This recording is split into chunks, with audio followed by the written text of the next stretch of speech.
polytunnel from construction to harvesting. As you can see, I've been really busy since the last episode.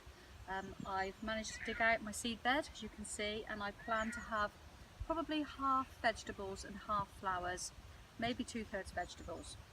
I've also dug a channel all the way through, all the way round, and this is going to secure the liner. When we put the liner up over, we'll then put the big chunks of earth back in, secure it all down. We've also managed to put up the door frames, as you can see, both ends, and secured them with cable ties, made sure they're all level.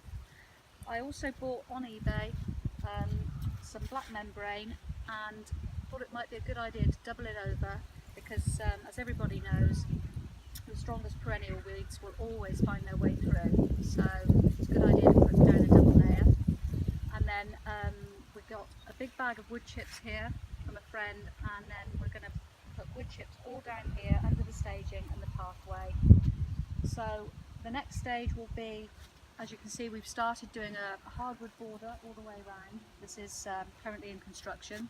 This is going to keep the wood chips in, make it nice and tidy, and then as we come round here, we're going to put the hardwood border around the seed bed, and then when I'm hoeing and digging over, it'll stop me damaging the liner, just keeping it all really nice and tidy.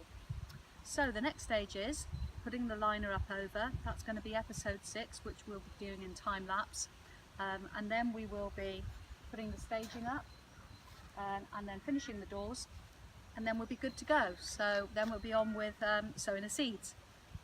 See you soon. Bye.